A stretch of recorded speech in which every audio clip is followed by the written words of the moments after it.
¿Qué tal? Muy bienvenidos los jueves aquí a las 6 de la tarde a las cofradías. La semana pasada, por aquello del puente, nos dimos un poquito de tregua, pero aquí estamos de vuelta en la recta final del Adviento. Estamos ya en fiestas, estamos disfrutando de las últimas horas de trabajo antes de irnos de vacaciones, muchos de nosotros. Y hoy vamos a hablar, entre otras cosas, de uno de los temas que han sido, bueno, centro de la actualidad cofrade en las últimas semanas, como es el manto de la esperanza. Hoy vamos a hablar con Javier Sánchez de los Reyes, pero antes de irnos con él, vamos a escuchar, como siempre, la columna de Miguel Pureza. Vamos a esa columna de humo.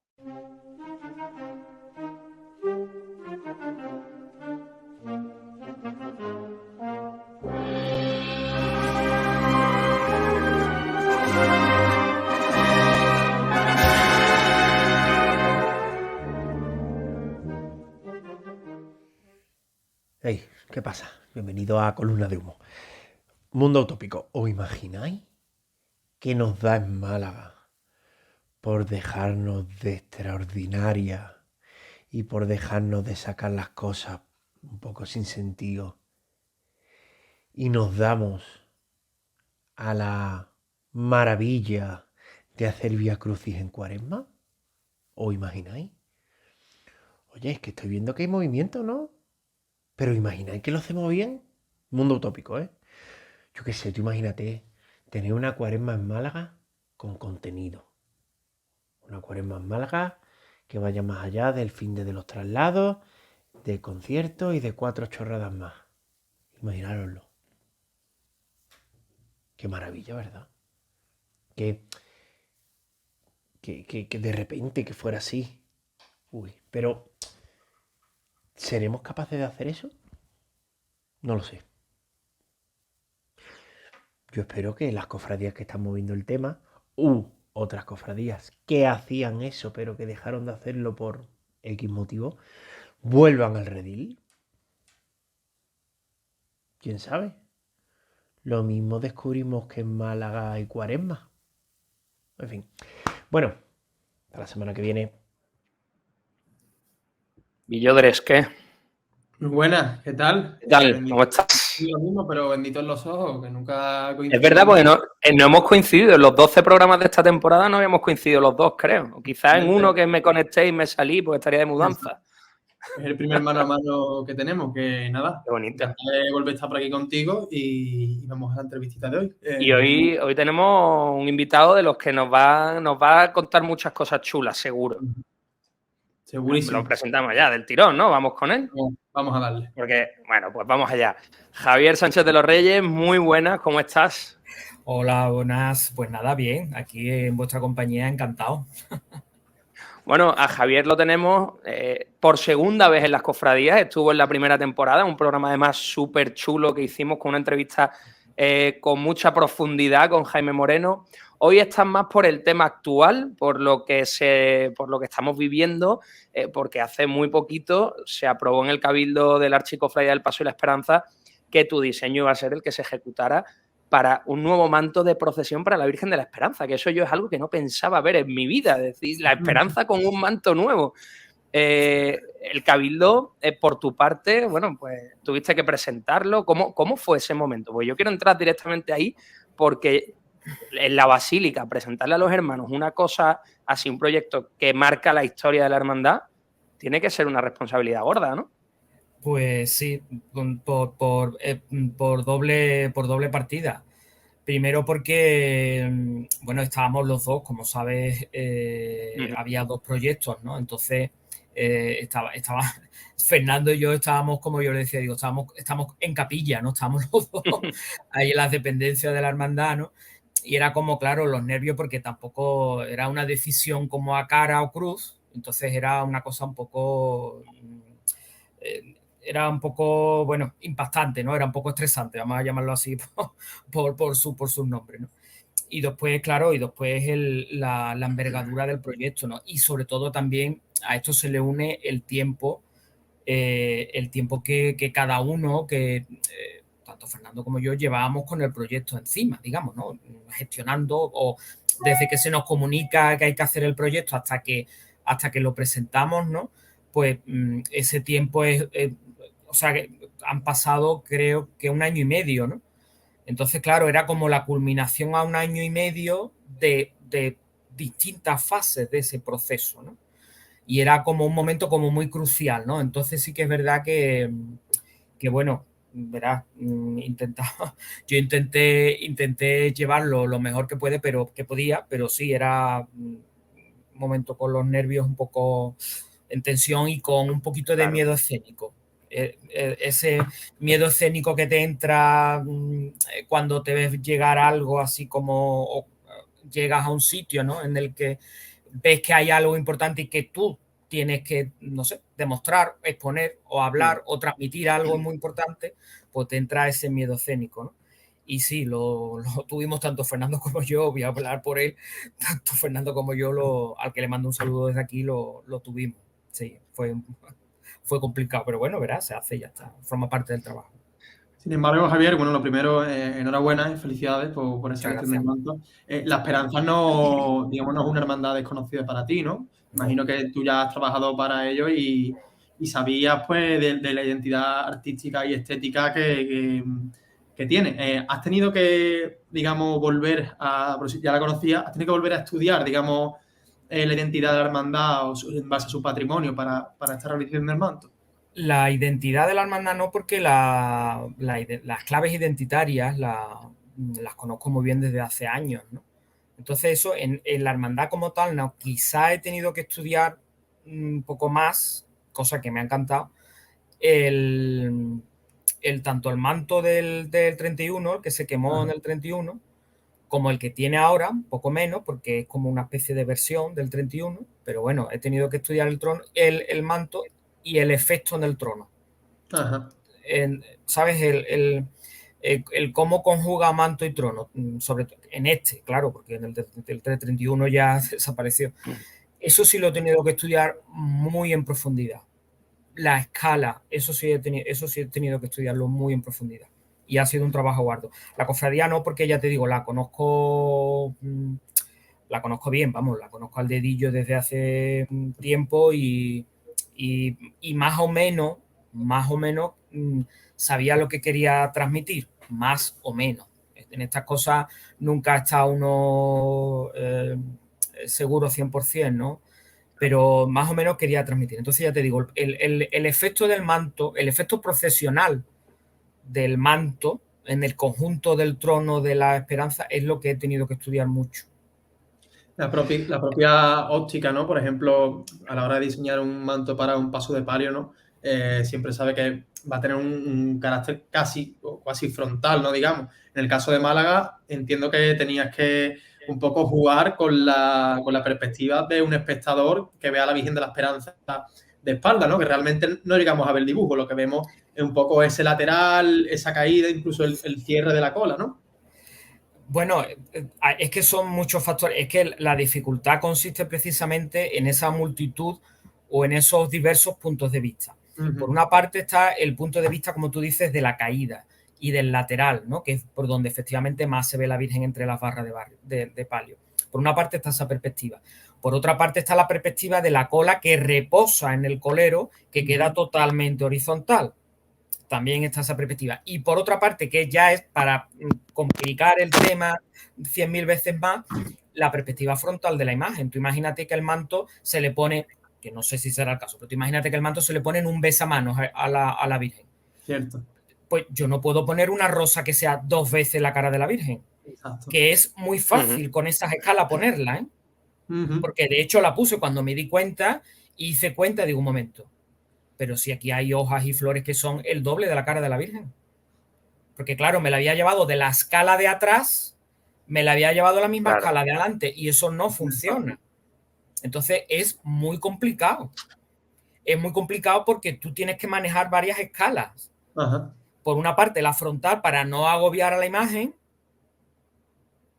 y por otra parte, la del manto, que tiene que ser una escala grande para que en el conjunto del trono diga algo. Y no veas como muchos pequeños motivos así atomizados, ¿no?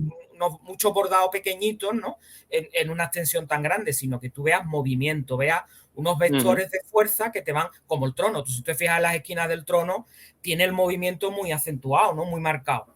Pues más o menos algo así. Eso el del año 31 lo tenía muy bien resuelto.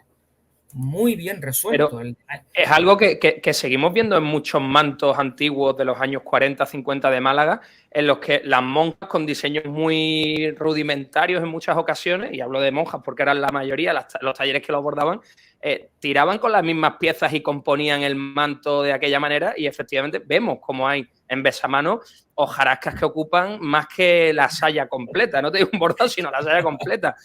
Claro, ese problema es lo que has intentado solventar, ¿no? Y en la esperanza no debe ser fácil con tanta tela. No, en absoluto. Vamos, de todas maneras, verá, hay una parte de esa ecuación que es un poco irresoluble. Es decir, la imagen por delante tiene que tener motivos que intentando no agobiarla demasiado, pero los motivos incluso por delante son muy grandes con respecto a un manto que te digo yo, sevillano, por poner el ejemplo, ¿no? O son motivos un más propio grandes. Manto de besamano. Que son más grandes que el manto de besamano de la propia Esperanza. Porque es que la escala definitivamente es otra. Y después hay que mirar también que el manto, el dibujo tiene que tener una unidad. Es decir, yo no puedo separar el dibujo tanto por partes que parezca por arriba un manto y por abajo otro, la parte frontal. Claro. Tiene que tener toda una unidad. He jugado con las escalas. De hecho, en el manto se observa que la parte de arriba es un poquito, el dibujo es un poquito más fino que la parte de la cola. La parte de la cola, que es la parte que cae ya recta sobre el colero, que no se tiene que plegar, esa parte tiene unas hojarascas tremendamente grandes. Esas hojarascas no las tiene arriba. Se ve, se aprecia a simple vista. Pero bueno, jugando con un cierto equilibrio de escala para que mantenga una unidad, no sea como por arriba un manto y por abajo otro. Es muy complicado. Muy complicadísimo. Hablabas antes, Javier, de ese manto perdido en los años 30. Entiendo que la hermandad os encarga tanto a Fernández como a ti un manto en parte basado en ese manto perdido. En el caso del tuyo, o no sé si esto es totalmente cierto o yo me estoy equivocando totalmente. No. Por lo menos algo me suena de estructura. ¿Cuánto del manto o cuánto has aprendido de ese manto en tu nuevo trabajo? Bueno, la archicofradía nos deja, tanto a Fernando como a mí, nos deja carta libre. O sea, nos deja el manto a nuestra total creatividad. Total. Ajá. Bueno, claro, el sombrero verde, hombre, imagínate, el sombrero verde, ¿no? Que encaje con el estilo, pero bueno, eso no te lo dicen, eso no hace falta que te lo digan, eso tú lo tienes que... Entonces la archicofradía no nos puso cortapisas a eso. Dentro de eso, la opción mía era hacer un manto lo más distinto posible al del 31, cuya versión / copia es la que tiene, la que saca ahora. Lo más distinto posible, dentro de que es un dibujo simétrico, dentro de que es un dibujo para esa cofradía que todo no le va, dentro de que es un dibujo, como he dicho antes, con los motivos muy grandes para que domine el trono. Entonces, claro, dentro de eso yo he intentado hacer algo distinto, lo más distinto posible, sin hacer algo excesivamente ni excesivamente ni nada, sin hacer algo rompedor, ¿no? Dentro del conjunto de la archicofradía, pero lo más distinto posible. Del manto del 31 se aprende muchísimo. Para empezar, ten en cuenta que ese manto, el del año 31, estaba recompuesto con piezas de otros sucesivos de otros anteriores que había tenido la Virgen. Habían ido con las piezas, habían ido comprando. Entonces, para empezar, esta gracia que tienen las cosas antiguas, es que no son ni mejores ni peores, están hechas con una gracia especial, con algo inefable especial, ¿no? Entonces, sobre todo lo que tenía era eso, el movimiento de las masas. Es lo que tenía. Después yo también me di cuenta que jugaba con esos motivos muy grandes y después con otros muy pequeñitos, con muchas ramitas y muchas florecitas que iban jugando con esos. con esos grandes, entrecruzados por arriba, por abajo, saliéndole por el lado, iban otros muchos muy pequeñitos. Ajá. Entonces eso yo lo aprecié y es lo que yo he intentado trasladar también a mi proyecto, ¿no? Que tenga unas partes de dibujo muy grandes, pero después otras muy pequeñas. Entonces, para que se llegue a cierto equilibrio, para que no resulte ni demasiado pesado ni demasiado atomizado. Eso es la mayor lección del manto del 31. Y en cuanto a la propia estructura, perdón, Fran, si ya me estoy colando, pero... No, al revés. Y lo que iba era darte paso de otra de las cosas que habíamos preparado más o menos para hablar con Javier. Pero vamos, tira, tenemos tiempo. ¿Hay algún tipo de novedad en cuanto o la hermandad impone al menos un tipo de corte en respecto a lo mejor en forma o la propia caída de la cola, que por ejemplo sé que, bueno, puede variar según el trono malagueño? No, el corte tampoco. Yo en el corte lo que he seguido es, me pasaron el dibujo original, que lo tienen digitalizado, del manto del 31. Aunque ese finalmente ellos tienen un dibujo, pero ese tampoco es el dibujo que se acabó haciendo, porque tú ves luego el manto bordado y el manto bordado del 31, y no es exactamente el de ese dibujo, pero bueno, ellos tienen un dibujo que casi por 4 detalles es el mismo del año 31. Entonces yo he seguido ese mismo corte que es como más redondeado. Es más redondeado. De todas maneras, el corte es susceptible de adaptaciones o de cambio conforme veamos cómo cae al trono, ¿no? Y cómo cae en la cola eso susceptible de cambio con leves retoques. Lo que sí nos interpuso, o sea, lo que sí era, digamos, nos puso la Archicofradía por delante fueron las medidas, que eran 5 de boca por 8, no sé si, ya tengo la cabeza un poco, no sé si son 8 metros y medio de cola, creo que son 8 y medio de cola. Y no porque es un poco más grande que el que tiene ahora, pero no por hacer el manto más grande o más estupendo, no por nada, sino porque la Virgen ahora va en el centro del trono. Entonces, al adelantar, la Virgen siempre ha ido mucho más para atrás, como era habitual aquí siempre. Claro. Entonces, al adelantarla en el trono, para no dejar demasiado descubierto los varales traseros, pues claro, el manto está un poquito tirante. Sí. Está un poquito, no demasiado, pero está un poquito tirante, está un poquito tobogán. Está un poquito tobogán. Sí. Entonces, la idea de la Archicofradía es que tenga un poquito más de largura para que el manto caiga más y repose más, un poquito más, el efecto óptico, repose un poquito más en la mesa del trono y ya caiga hacia la cola. Con lo cual, dime. Ahí me quiero ir a algo que luego vamos a ir yendo y viniendo en el tiempo, pero me voy a ese Jueves Santo. En el momento de la colocación, ¿tú tienes algo que decir? Hombre, no creo, ¿verdad? No creo. Yo creo que no, porque ten en cuenta que es que no me refiero a la obligación, sino tú tienes una idea, ya nos lo has contado, esa forma, esos distintos planos. O sea, a ti te llama, por ejemplo, si sigue entonces Tadeo y te dice 20 y a ver si cuadra con lo que tú tenías. Por las propias ondas, la propia pendiente del manto, no sé. En eso tú lo has pensado y lo transmites, ¿o no?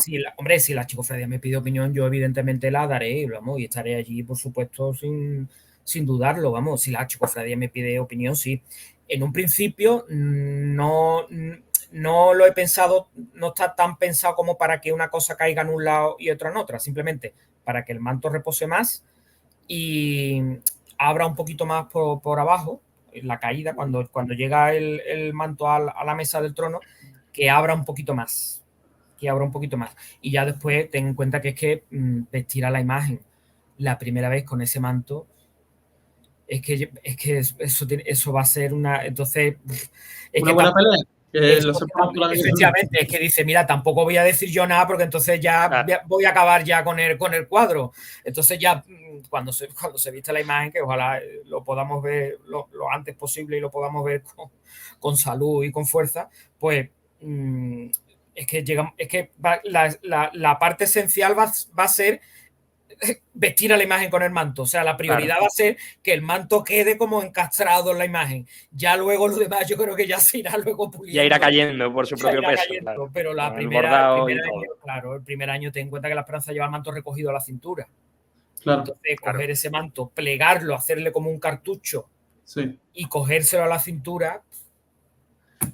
Yo creo entonces que te gustaría un poco ver, a todos nos gustaría ver cómo que caería ese manto dentro de 100 años, ¿no? Que yo soy de los que piensan que ahí es cuando realmente las obras reposan bien. Claro, efectivamente. Para empezar, una obra nueva bordada en hilo de oro, eso tiene tal brillo que eso no se ve en matices ninguno. Tú ves un brilli ahí dorado que no se ven matices. Sin embargo, las piezas de bordado antiguo, el oro ya va cogiendo los distintos matices. Entonces, hay parte del oro que se pone mate, hay parte del oro que se...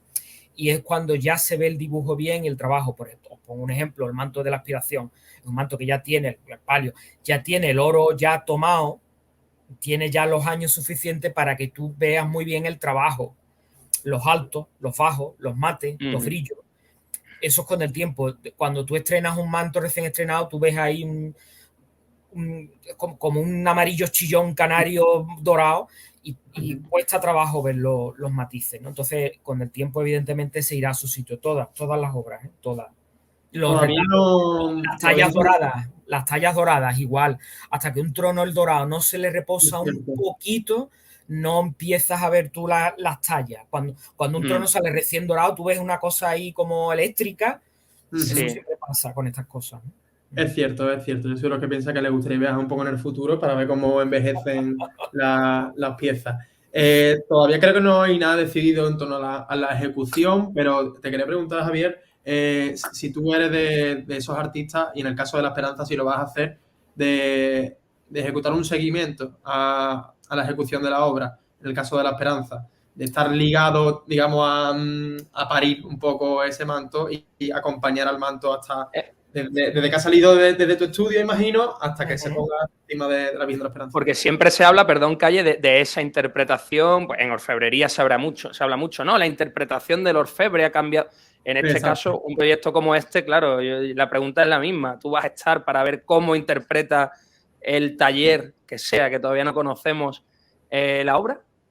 Hombre, a mí me gustaría estar presente. Ojo, yo siempre actúo con los talleres. Para empezar, quisiera deciros que allí en Málaga al diseñador se le da más importancia que en las obras. En Sevilla no tanto. Y eso lo tengo que decir que no suena a protesta, pero que es verdad. En Sevilla cuando tu diseño pasa a manos de un taller y como el taller tenga cierto renombre... Queda en segundo plano. Totalmente. Pero es que además que la cofradía te deja a ti en segundo plano también. O sea, que claro, quizá porque en Málaga en los años 80 hubo mucha necesidad de diseño, de mucho diseñador cofrade. Todavía seguimos bebiendo de ellos, en el caso de Prini o en su momento con Eloy, que no me salía el nombre. Ellos yo creo que son los que consiguieron lo que tú estás diciendo, que aquí en Málaga la presencia del diseñador sea tan importante. De hecho, Fran, la propia nomenclatura. En Málaga muchas veces decimos el manto de y nombramos al diseñador. Totalmente. Y es el manto del taller. El bordador. Totalmente, totalmente. Has dado en la clave totalmente. Es así. Aquí no se da tanta importancia. Yo ya lo dije hace mucho tiempo y lo sigo pensando, ¿no? También porque aquí hay a los talleres, de hecho, aquí hay talleres de orfebrería que no cogen diseños que no sean del taller de orfebrería. O sea, aquí tú vas con un diseño de un diseñador a algunos talleres de orfebrería muy famosos y te dicen que no. Sí. Y te dicen que no, que ellos hacen su diseño y el artisteo, para que tú me entiendas, el artisteo, el suyo. Punto. Entonces, retomando tu pregunta, a mí me gustaría.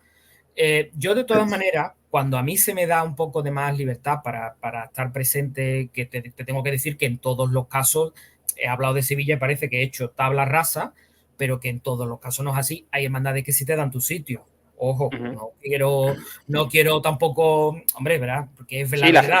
Que no generaliza, simplemente es una anécdota. No quiero generalizar porque estoy trabajando ahora también con hermandades que me están dando mi sitio y me están haciendo ir al taller mucho tiempo para decirle, no, tú le dices tal, y le dices tal, ¿sabes? Y eso tiene que salir de la hermandad. que es a donde es lo que yo te decía antes con los talleres. Eso tiene que salir de la hermandad. La hermandad es la que tiene que decir al taller, de manera diplomática siempre, ¿no? Usted tal, usted es el artífice y tal, pero usted tiene que echarle cuenta a este señor y tiene que usted hacer lo que él le diga. Claro. Eso yo me lo he encontrado, ya llevo 20 y tantos años, ¿eh? Y yo me lo he encontrado creo que 1 o 2 veces. Entonces, si la hermandad no le dice al del taller, no, tú tienes que hacer lo que este señor, el taller hace lo que quiere. Pero yo creo que eso tiene que ver también con la propia concepción de la obra desde el principio. La Esperanza, en este caso, está haciéndolo con un proceso muy claro. Primero, diseño. Y una vez que tenemos el diseño, ese diseño se va a llevar a cabo. Yo creo, no lo sé, no he hablado con Tadeo ni con gente de la hermandad al respecto, pero yo creo que una hermandad como la Esperanza de hoy sí que te va a dejar, no es que te vaya a dejar, es que te va a llamar, te va a decir, lo da por supuesto, por la continuidad. Sí, yo vamos, que te estaba hablando un poquito de la situación mía de partida. Situación mía de partida en la mayoría de trabajos que yo he hecho, en la situación mía de partida y del contexto más sevillano, vamos a decirlo así. Evidentemente la Esperanza, además ya me lo han dicho, cuentan conmigo, ¿no? Yo siempre, de todas maneras, intento también escuchar al artífice, porque el artífice también hay que escucharlo. Al artesano, al bordador, en este caso, el bordador también hay que escucharlo y también tienes que... siempre creo que si el bordador es bueno, una cosa es bordar y otra cosa es ser artista. No siempre van unidas. Si es buen artista, suma.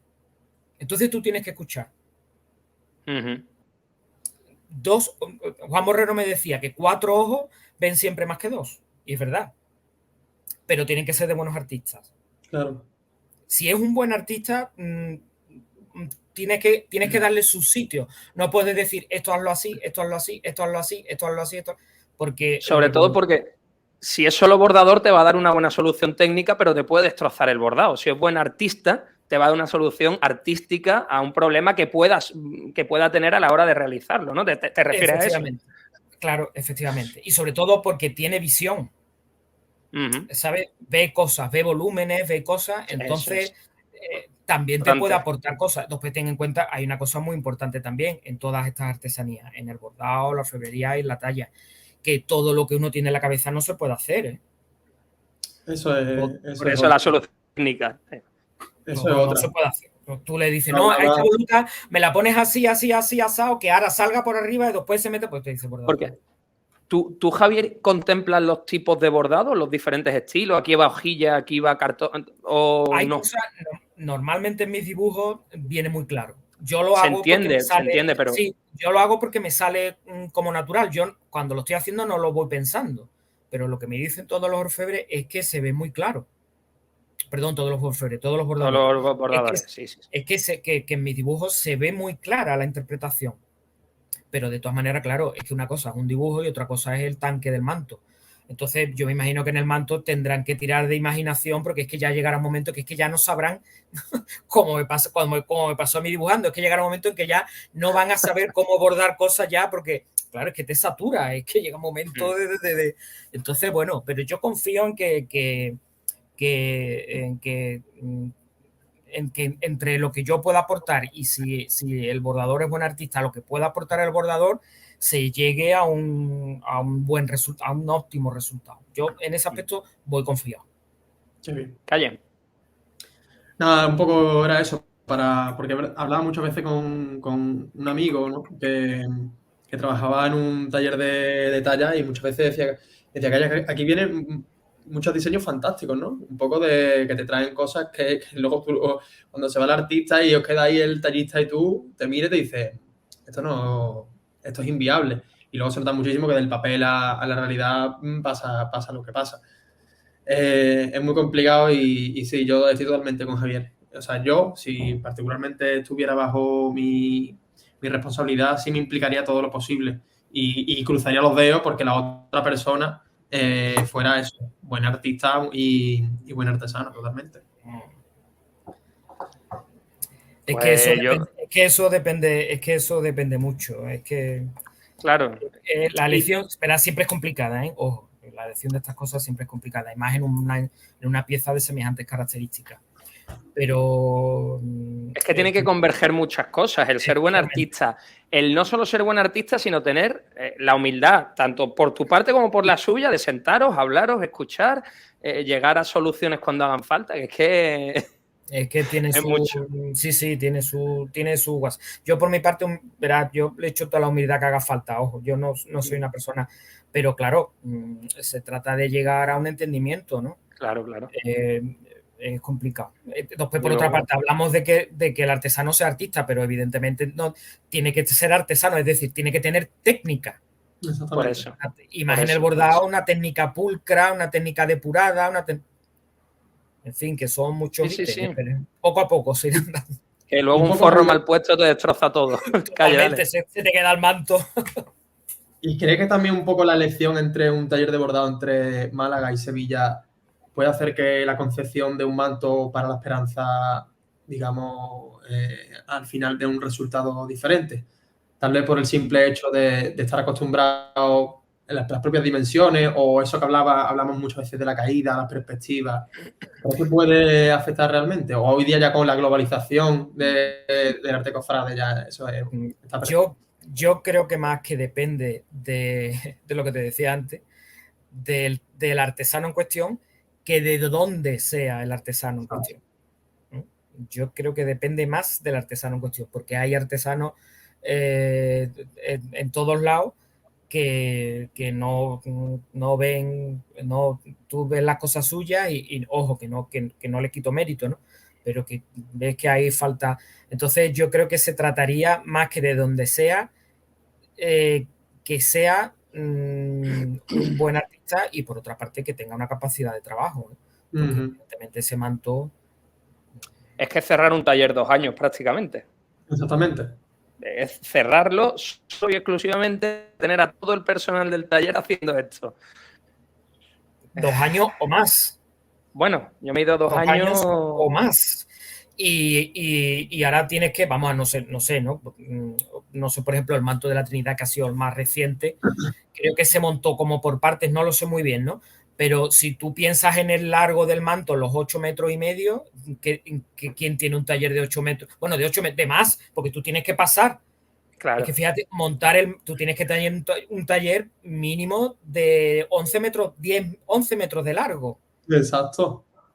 Es que, verás que es complicado. Recuerda la anécdota, esa anécdota que yo creo que es mentira, ¿no? De Seco Velasco teniendo que tirar el muro del taller para un poco sacar el parte del trono de la Virgen del Odre de la Aspiración, ¿no? Bueno, lo que pasa es que luego está hecho por partes, que me imagino que tiene que ser leyenda porque luego el trono se ha dividido por partes, ¿no? En fin. Acuérdate que ayer más recientemente en el taller de Paco López, cuando el trono de la sentencia, que tenía el pilar del taller en medio. Claro. La gente se reía con eso. Es que al final tienes que tener el taller de Paco López daba lo justo para poder pasar por al lado y en algunas zonas tenías que mover el trono para poder pasar por el lado. Pero si no, es eso, es que las necesidades técnicas son también importantes. Claro, por eso te digo que... Y después también que tienes que tener una mano de obra para sacarlo en 2 años. Tú tienes que tener porque lo complicado de los talleres de bordado es también, como cualquier negocio en la vida, es organizarlo. Entonces tú tienes que tener una plantilla de trabajadores que a ti te funcione con la calidad precisa, pero que a ti te funcione y que aquello sea como un pum, porque si no te llevas más de 2 años, ¿eh? Es que como tú no tengas una plantilla, ¿verdad? Que no quiero hablar mucho porque parece que estoy como condicionando y no estoy condicionando, simplemente estoy, estoy elucubrando y dando mi visión, ¿no? Que bueno, que es una pieza complicada para el taller. Pero vamos, te insisto, volviendo a tu pregunta, que depende del taller que sea, no tanto del sitio. Vamos, que el taller, si le cae el gordo de bordar este manto, ya se las arreglará para buscar una nave industrial si hace falta. Pues sería lo más, yo creo que sería lo más factible. Un proyecto ahí. Javier, vamos a cortar ya. Teníamos un montón más de cosas de que hablar, pero la verdad que ha sido un placer hablar contigo de un proyecto tan chulo, tan interesante, que significa tanto para la Semana Santa de Málaga, como es el Manto de la Esperanza. hemos empezado con el Cabildo y ya estábamos acabando de bordarlo. O sea que hemos hecho un recorrido completo por en esto. el futuro.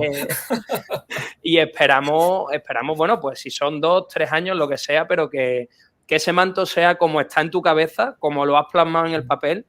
Y esperamos verlo, como has dicho tú antes, con salud y por supuesto, un Jueves Santo en la calle y disfrutándolo. Muchas gracias por responder a nuestra llamada. Encantado, muchas gracias a vosotros. Muchas gracias, Javier. Un abrazo. Un saludo. Javier, nos vemos. Adiós. Calle, nosotros nos vamos a quedar con la columna de Jorge. Yo es que ya te digo, hablando con Javier, yo ya estaba pensando en dónde va a acabar bordándose, tal. Las condiciones son... Tenemos mucho, tenemos mucho. Exactamente, y sobre todo un manto de lo que tú dices, de esas dimensiones, un manto para la esperanza, ¿no? Que ha sido el hashtag que ha usado la hermandad. Pues es que aunque nos suene muy rancio y tal, son unas dimensiones físicas importantes, pero es que tiene unas dimensiones simbólicas también importantes. Y es que todos son, al final es lo que yo digo, hermandades grandes, problemas más grandes todavía, ¿no? Entonces, manto grande, trono grande, problemas más grandes todavía. Pero bueno, confío en que lo hará guay y me quedo con eso, ¿no? Con esa idea que tú decías al principio de que quién iba a pensar que íbamos a ver un manto nuevo para la esperanza, pero bueno, si Dios quiere lo veremos. Era algo imposible de pensar. Bueno, Calle, la semana que viene vamos a tener programa, ¿no? Vamos a despedirnos en el año. Sería ya 22 de diciembre y yo creo que nos podíamos dar un poquito de cuartelillo hasta la presentación del cartel, ¿no? Sí, que a ver si podemos hacer algo chulo. A ver si nos invitan. Calle, pide entradas. Tú que tienes contactos, pide entradas. Me voy a la puerta. Tú con el móvil. Joder, eso es increíble, ¿eh? Recuerdo un directo tuyo. Romera, cuando no sé para qué medio trabajaba, pero lo hice una vez. Y yo quiero hacerlo, pero más underground, ¿sabes? Sí, claro. Romera es un tío serio, lo hizo en chaqueta, corbata, llevaba los calcetines muy altos. Exacto, sí. Muy bien peinado. Muy bien peinado. Muy guapo. Porque Romera es un tío muy pulcro. Bueno, querido, pues ya está. Vamos a escuchar lo que nos cuenta Jorge y nos vemos la semana que viene, ¿no? Eso es. Un placer, Fran. Chao. Adiós. Muy buenas tardes, buenas noches o buenos días. Bueno, creo que he encontrado la solución a esos grandes problemas que supone el recorrido oficial tras estas nuevas etapas que tenemos de aforamiento, de recortes, de cierres de calle y tanta problemática. Mira, yo creo que le va a encantar a todo el mundo porque, mira usted, yo me lo estoy imaginando, vamos. Es que se me ponen los pelos de punta de la emoción que me entra. Mira usted, empezamos, vamos a darle un gusto. Vamos a empezar calle Larios para arriba, ¿vale? Para llegamos, la tribuna la ponemos donde siempre, salimos calle Especería y llegamos al lateral del río. Pues tenemos todo el lateral del río hasta llegar al estadio de la Rosaleda. ¿Se lo imaginan ustedes? ¿Cuántas sillas caben en todo ese lateral? En un lado solamente ponemos sillas y el otro dejamos libre para el público. Mire usted, si no hubiera problema, para nada. Sería todo fantástico. Y ahora, que entren al estadio de la Rosaleda. ¿Cuánta gente cabe allí? Imagínense las pantallas, entrando el palio y se ve la entrada del palio con la banda de música en los marcadores reflejados, anunciando la marcha que viene. Vamos, un puro show. Vamos, lo que hacen en Estados Unidos con ciertos deportes, esto se nos queda corto al lado de lo nuestro. ¿Qué queremos más? Bueno, pues cuando salga, salimos allí por la avenida de Martirico hacia abajo. Martirico, que es que sería un homenaje a los primeros patronos de Málaga que murieron allí, por favor. Esos rascacielos tan bonitos. Allí podemos hacer una estación de penitencia, podemos hacer lo que queramos, total. Que es un reflejo de nuestra sociedad. Una estación de penitencia a la opulencia, a ese gran mamotreto blanco que tenemos ahí, que son los rascacielos, ¿no? A esta nueva época, a esta cosa que tenemos, ¿no? Y luego bajamos entero la avenida de Fátima y ya cada hermandad ya llegando al Puente de la Aurora, porque iré por un lado y para otro. Oye, que ganamos todo, lo habéis pensado, ¿eh? Yo creo que esto es la solución perfecta. Hasta la próxima.